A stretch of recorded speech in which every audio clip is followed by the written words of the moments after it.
All right, so in this video, we're checking out the Beta95x V2. There's been several iterations or versions of this 95x going back quite a while, quite a ways actually.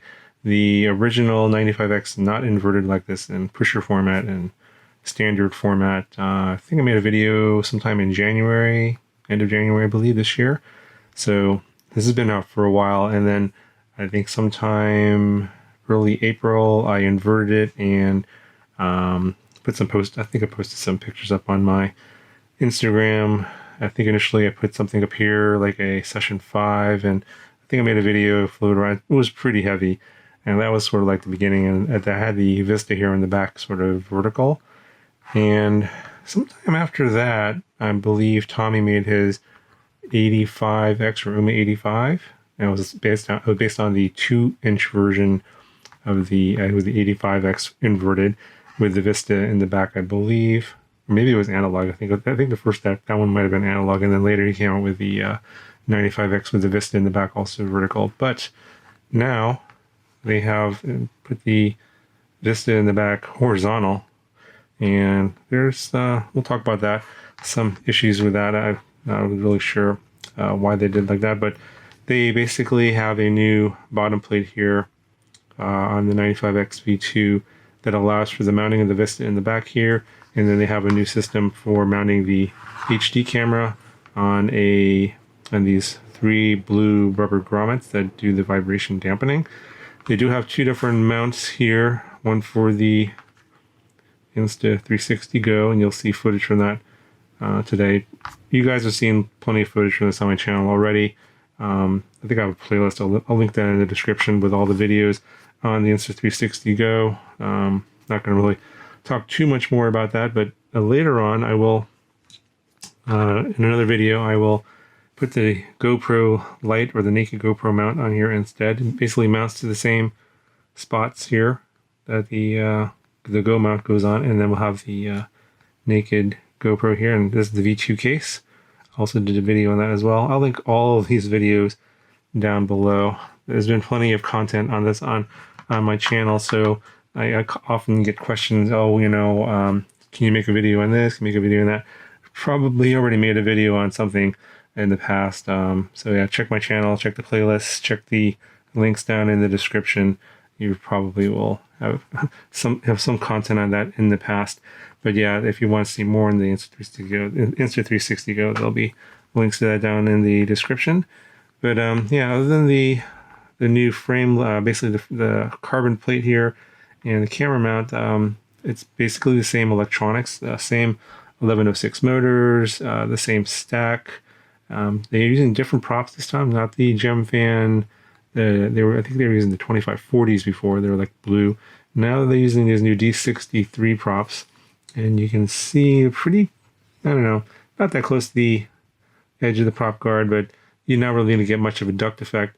This prop, because it is bull-nosed here and right up to the edge of the duct, using basically the prop guard, using the full area here, it does get a little bit more power. I think it's pretty similarly pitched. It is a wider blade than the 2540 overall, so more surface area.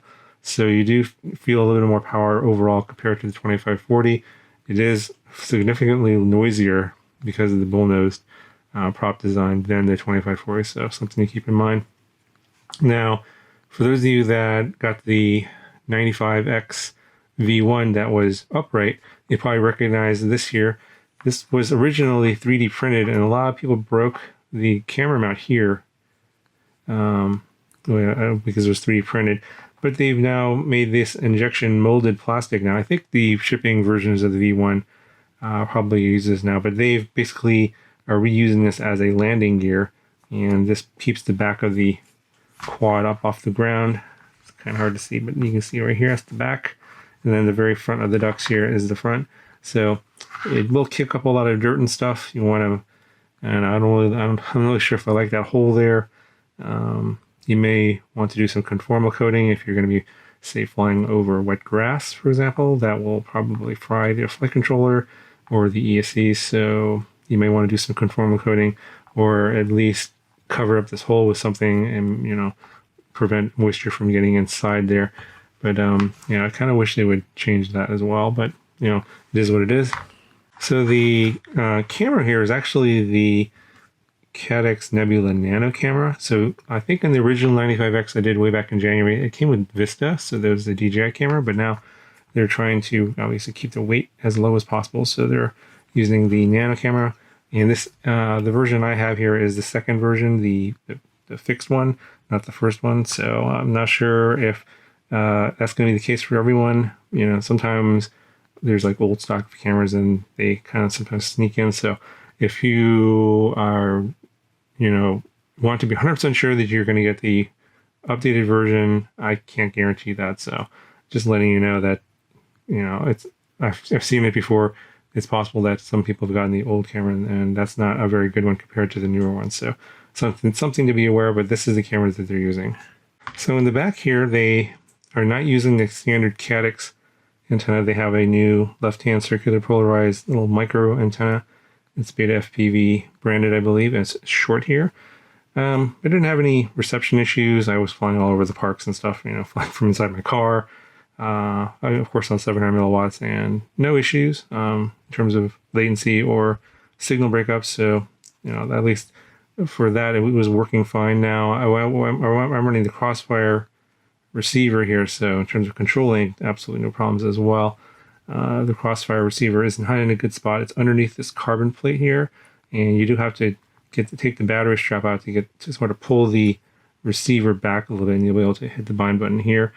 The battery strap does not come like this from the factory. It came the other way through these side holes here, so the battery will go forwards and backwards, but I didn't really care for that because I don't want my battery sitting on top of this really hot Vista unit.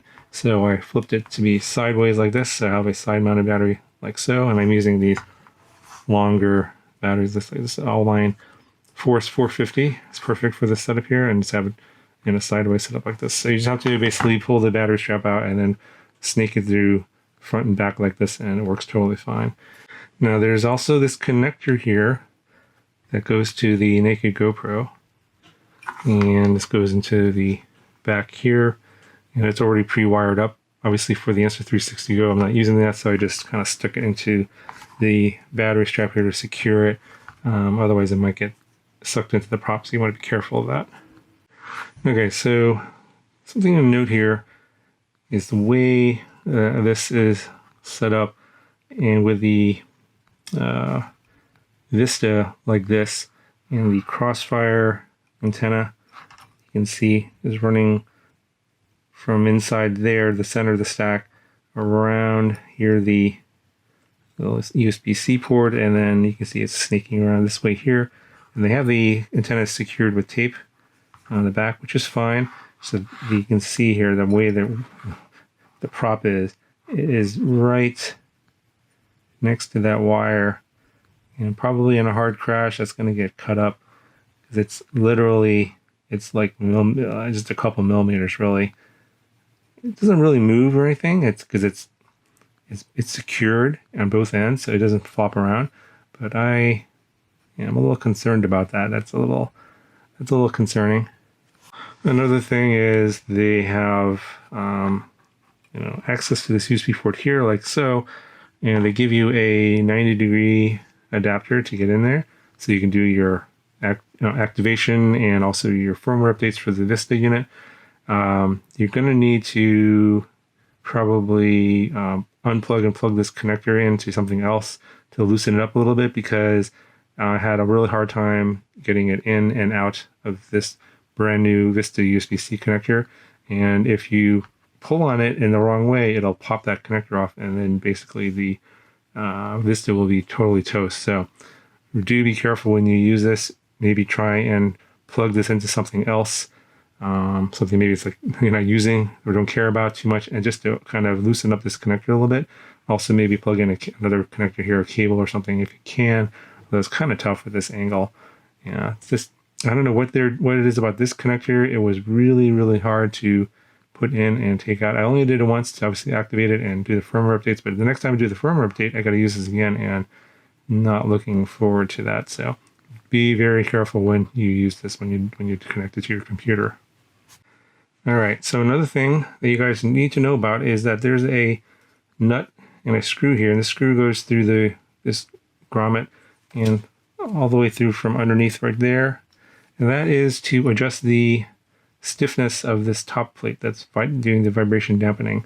So if you find that it's too loose, you're going to probably get jello in the video, and either this or the GoPro. So keep that in mind. You're going to want to make some adjustments, and I try and tighten it down a bit to keep it tight. You may want to also put in, this is just basically an M3 nylon screw and nylon nut. You may want to also use them on the two in the back here as well, just to, put a little bit more pressure on these to hold them down a little bit. And so if you find you're getting a lot of jello, use these 3 mount points here with a screw and a nut to increase or decrease the the pressure, the tension, because the more pressure there's, the less movement there'll be in this mount.